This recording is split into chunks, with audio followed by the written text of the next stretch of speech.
ये सज़ाओं की बात हुई थी जब आप कह रहे थे कि सज़ाओं का जो कॉन्सेप्ट है जहन्नुम का, वो बेसिकली इंसान, अल्लाह ताला अपने बदले नहीं ले रहा होता इंसान से, बल्कि इंसानों के बदले इंसानों से ले रहा है। तो इट डज़ मेक सेंस कि जिसका जुल्म हुआ है उसके जुल्म को उसका इंसाफ मिलना चाहिए।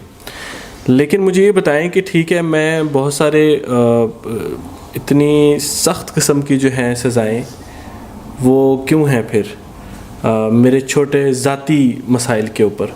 यानी कि मैं इंसानों को तो तकलीफ़ अगर दूँ, चोरी कर लूँ तो ठीक है सज़ा मिल सकती है, मैं ट्रैफिक सिग्नल तोड़ूँ तो रियासत भी मुझे सज़ा देती है, मेक सेंस। लेकिन मैं नमाज अगर पढ़ूँ ना पढ़ूँ तो इस पे क्यों मुझे सज़ा मिल रही है? दाढ़ी मैं ना रखूँ तो इसमें मुझे क्या मसला है? पर्दा मैं ना करूँ तो ये तो मेरा ज़ाती मसला, मैं किसी को कोई तकलीफ़ नहीं दे रहा, तो इससे किससे बदला लिया जाएगा? लेकिन दो चीज़ें, एक तो तकलीफ़ हो रही है और एक नुकसान हो रहा है। काफ़ी सारे नुकसान होते हैं जिनकी ज़ाहिरी जिस्मानी तकलीफ़ नहीं हो रही होती। किसी पे आपने जुल्म किया फिर तो तकलीफ़ समझ आ रही है ना आपको। अगर आपने मॉडेस्टी के ख़िलाफ़ एक नारा बुलंद कर दिया है कि रियाकारी फैलाओ, तो लोगों को तकलीफ़ तो नहीं होगी उससे, मगर नुकसान बहुत बड़ा हो रहा होगा। मकसद नहीं पता ना, फिर अगर लोगों को ये नहीं पता तो फिर मकसद नहीं पता, समझ नहीं आया कि पूरी की पूरी इंसानियत का कहाँ से स्टेशन शुरू हुआ था, आखिरी स्टेशन क्या है। बेपर्दगी पूरी इंसानियत का नुकसान है। कैसे? इसलिए नहीं कि आदमियों को कोई अराउजल मिल रहा है तो आदमी जना की तरफ जा रहे हैं, एक बाय प्रोडक्ट है बेपर्दगी का। जो फर्स्ट डेवस्टेशन कॉज हो रही है वो lack of modesty and the prevalence of vanity inside the woman है। वो फिर लोगों को देखे दिखावे कि स्पोर्ट में चली जाएगी कि मैं ज़्यादा खूबसूरत नहीं तो फलां ज़्यादा खूबसूरत है। एरोगेंस बढ़ेगी तो फिर आपको पता है फिर नुकसान के साथ तकलीफ भी शुरू हो जाएगी। एक एरोगेंट बंदे से तकलीफ ही होती है ना। बेपर्दगी causes arrogance in the second degree. First degree में वो मॉडेस्टी को किल करती है। मॉडेस्टी किल होगी तो एरोगेंस खुद ही ऊपर जाएगी। तो जो ये लोग समझ रहे हैं कि पर्दा औरतों का आदमियों के लिए आया, तो आदमी निकाल भी दें तो पर्दे का हुक्म तो वैसे का वैसे ही। पर्दे का हुक्म इज़ इररेलेवेंट ऑफ के आदमी कितने हैं दुनिया में। औरतों के ऊपर पर्दा इंडिपेंडेंट हुक्म आया हुआ है, और जब वो इंडिपेंडेंट हुक्म आया हुआ है इसका मतलब है कि वो उनके लिए आया हुआ है, तो उनके लिए कोई फ़ायदे के लिए आया हुआ है। अल्लाह ताला ने कोई भी ऐसा हुक्म नहीं दिया हुआ जो इंसान के अपने फ़ायदे के लिए हो। अल्लाह ताला का कोई फ़ायदा नहीं है इस्लाम से या शरीयत से। अल्लाह ताला बेनियाज हैं, उनको ना नुकसान होता है ना फ़ायदा होता है। इसका मतलब है हर हुक्म का किसी न किसी जगह के ऊपर पूरी इंसानियत को नुकसान हो रहा है या फ़ायदा हो रहा है। सो अगर आप नमाज़ नहीं पढ़ते तो आपके डिपेंडेंट्स भी नमाज़ नहीं पढ़ते, और आदि पूरी उम्मत नमाज़ नहीं पढ़ती, 1% नमाजी रह गए। तो कहीं ना कहीं से तो ये कहानी शुरू हुई थी ना कि एक बंदे ने शुरू किया, उसके बाद 100 ने शुरू किया, उसके बाद पूरी कम्युनिटी अब बेनमाजी। So if you think there is an individual matter then you are not looking at the big picture. Every person is a total, एक पूरी इकाई है इस्लाम की। हर इंसान इस्लाम की पूरी इकाई है।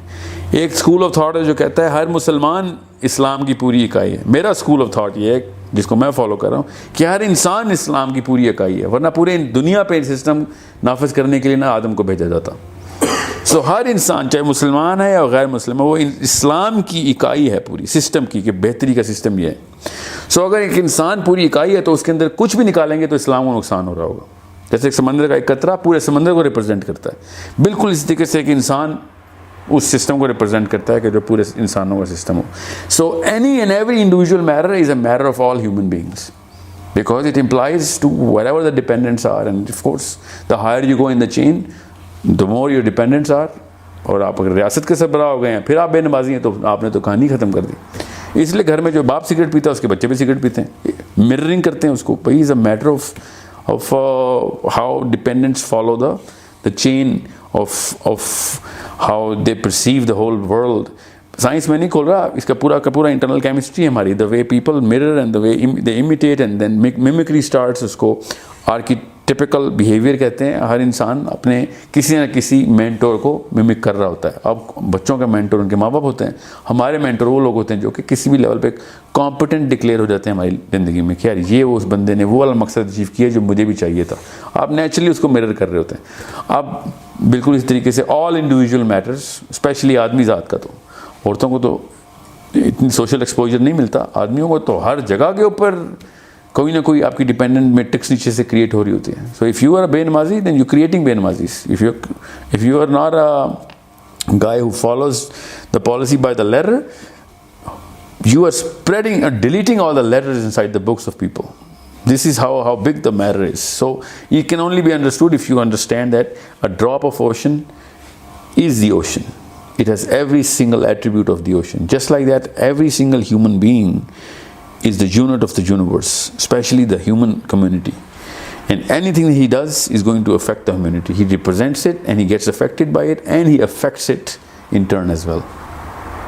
So this is how big the matter is. You look at the religion में individual matter है, तो yes, it is an individual matter, but it is the same matter for every human beings.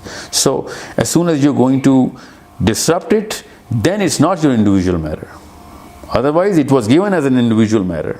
अगर एक इंसान होता, वही कुरान आना था पूरा उसके ऊपर, पूरा का पूरा कुरान वही आना था. सूरह अनफाल भी ऐसी आनी थी, हालांकि वो जंगों के ऊपर बूटी की आयत है उसमें, तब भी वो आनी थी.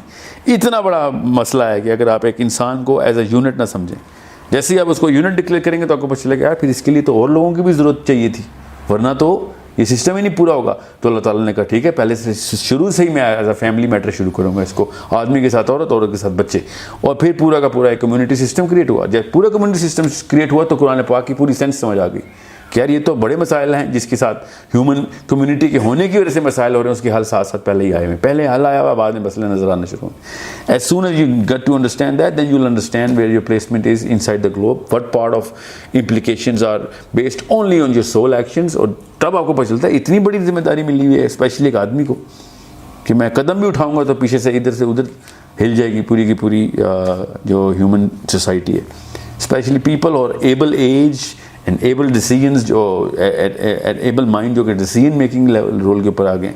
और एक आम आदमी बेहद क्रिटिकल स्टेज के ऊपर होता है, specially in our day and age, क्योंकि हम सोशली इतने ज़्यादा एक्सपोज्ड हैं, हम कुछ भी करते हैं. अब तो सोशल मीडिया आ गया, एक चीज़ भी हमने ऐसी लिख दी उसकी इम्प्लीकेशंस कहाँ से कहाँ पहुँच जाती हैं. People get affected by any and everything we do, and somehow whoever does not want to accept it, that's a matter of his sense. Otherwise it's a common sense thing that everybody is just. पानी की मिसाल है, जैसे पानी के अंदर कोई एक कतरा भी हिलता है तो पूरा का पूरा रिजर्वॉयर हिल जाता है. जब हमें ये बात समझ आ रही है तो फिर इंसानों के अंदर भी हमें समझ आना चाहिए कि मैं कुछ भी करूँगा उसकी मिलियंथ फैक्टर्स निकलेंगे जहाँ जहाँ पे इफेक्ट आ रहा होता है. So this is why it's such a big matter to understand this basis of philosophy of how human beings are interconnected.